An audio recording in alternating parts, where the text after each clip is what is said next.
Hello दोस्तों। आज हम हनुमान जी की एक नई कहानी लेकर आए हैं। आपको पता है कि हनुमान जी बचपन में बहुत शरारती थे। तो आज हम उनके बचपन का एक किस्सा आपको सुनाते हैं। एक तो वानर, दूसरे बच्चे, तीसरे देवताओं से हनुमान जी को आशीर्वाद के रूप में बहुत सारा बल प्राप्त था और वो शिव के अंश भी थे। सभी उन्हें रोक पाने में असफल थे।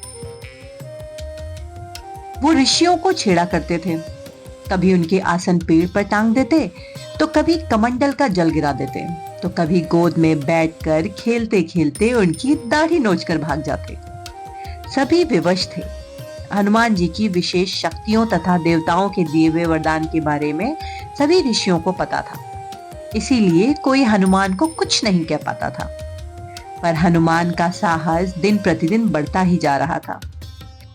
एक दिन की बात है। दो ऋषि आपस में बात करते हुए जा रहे थे।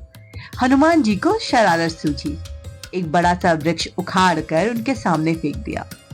अचानक वृक्ष गिरने से दोनों घबराकर भागे। हनुमान को बड़ा मजा आया। दूसरी जगह उन्होंने किसी ध्यान मग्न ऋषि को पत्थर पर बैठे देखा, तो ऋषि सहित उस पत्थर को ही उठा लिया। भय के कारण ऋषि ने रक्षा की गुहार लगाई। गुहार सुनकर अंजना बाहर आई। उन्होंने हनुमान को रोकने के लिए आवाज लगाई। हनुमान ने घबराकर पत्थर छोड़ दिया और क्रोधित माता के पीछे चले गए। अपने पुत्र की शरारतों के विषय में अंजना ने कई लोगों से सुना था।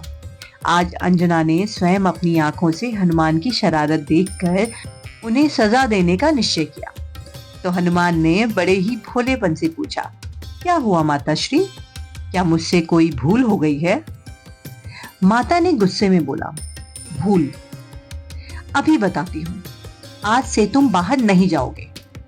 गुस्से में माता ने आज्ञा दी और रस्सी से हनुमान को बांधना शुरू कर दिया। हनुमान ने भोलेपन से कहा, माँ, यदि मैं बाहर नहीं जाऊंगा तो मुझे प्रभु के दर्शन कैसे होंगे? तो माँ ने पूछा, प्रभु के दर्शन? हनुमान जी बोले, हाँ माँ, उनकी सेवा के लिए ही तो मैं जन्मा हूँ। आश्चर्यचकित होकर माँ ने पूछा, कौन प्रभु? किसकी सेवा की तुम बात कर रहे हो?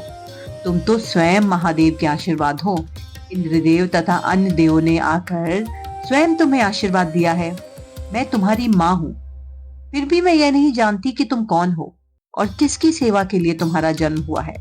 क्या तुम मुझे अपना स्वरूप नहीं दिखलाओगे? तो हनुमान ने मुस्कुराते हुए कहा, मेरा सत्य स्वरूप देखकर आप भयभीत हो जाएंगी माँ। माँ के पुनः अनुरोध करने पर हनुमान ने माँ को अपना विशाल रूप दिखाया, जिसे देखकर अंजना भयभीत हो गई। हनुमान ने कहा कि माँ, ब्राह्मण को लंका राज रावण के भय और अत्याचार से मुक्त कराने के लिए विष्णु भगवान ने अयोध्या के राजकुमार श्री राम के रूप में अवतार लिया है। उनकी सेवा के लिए ही तो मैंने पृथ्वी लोक पर जन्म लिया है। माँ गदगद हो गई और कहा, पुत्र, मैं धन्य हो गई। तुमने मातृत्व का गौरव बढ़ा दिया। तो हनुमान ने मुस्कुराते हुए कहा, मातेश्वरी, आप मेरे इस सत्य स्वरूप को भूलकर मुझे बस अपना पुत्र ही समझे। उनका इतना कहना था कि अंजना ने जो कुछ भी देखा था उसे भूल गई। हनुमान जी पहले की ही तरह मानो कि जैसे कुछ भी ना हुआ हो, अपने सभी दोस्तों के साथ व्यस्त हो गए। एक दिन अंगीरा ऋषि हवन कर रहे थे। ऋषि के सभी शिष्य वहां पर उपस्थित थे। बालक वृंद के साथ हनुमान भी वहां बैठे थे। उनको फिर से शरारत सूझी। अचानक उन्होंने अपनी पूंछ लंबी की और एक बालक को उससे लपेटकर ऊपर उठाने लगे।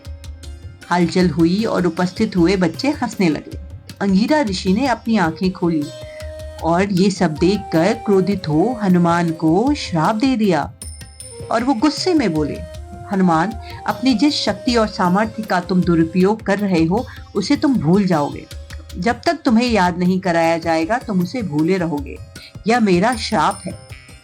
अंगिरा ऋषि के श्राप के कारण हनुमान अपनी शक्तियों को उसी समय भूल गए।